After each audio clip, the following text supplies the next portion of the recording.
Imagine your local government seizing and then demolishing your house and taking the land for public use, and then years later, the place where your house stood and where they were going to build something, still empty. It's a wasteland. It is the living nightmare of Suzette Kelo. She took her case to the U.S. Supreme Court only to have her house ripped away from her, and the property sits vacant. So could this happen to you? Absolutely. And joining us right now is Fox News legal analyst Bob Massey. Bob, it has been nearly 9 years, believe it or not, since Kelo versus New London, Connecticut. And what they said was, New London said, we want that property because Pfizer's going to build some fantastic new facility here, and we need your house. We're going to take it. She said no. Supreme Court said, yeah, let her find a new place to live.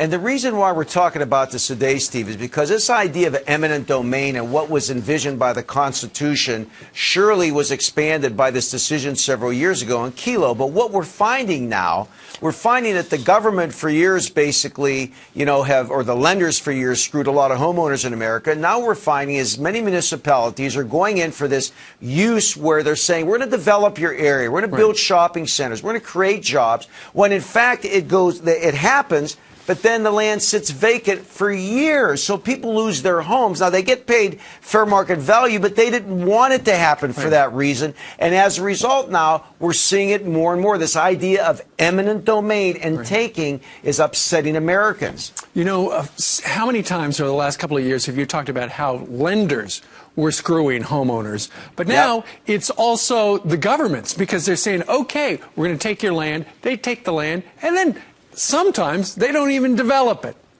Steve, I have to tell you, I think what we've learned over the last 6-7 years is that ownership of property and homes is so close to us as Americans. It's who we are. It's an extension of success. It's acquisition, which is what we want to do to provide for our families. Now we're faced with this idea that the Supreme Court years ago said, look, if you go in and try to enhance a neighborhood, that's great. But the problem is that the American people are getting beat up so bad between the lenders and the government. They're saying, enough.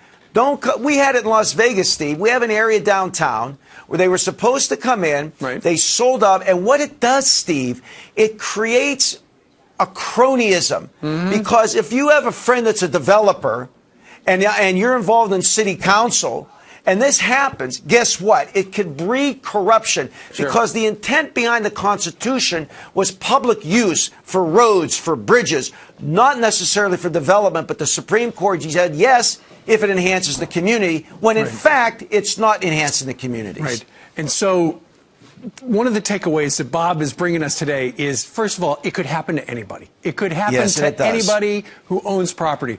So, Bob, have any states passed any laws to help any of us?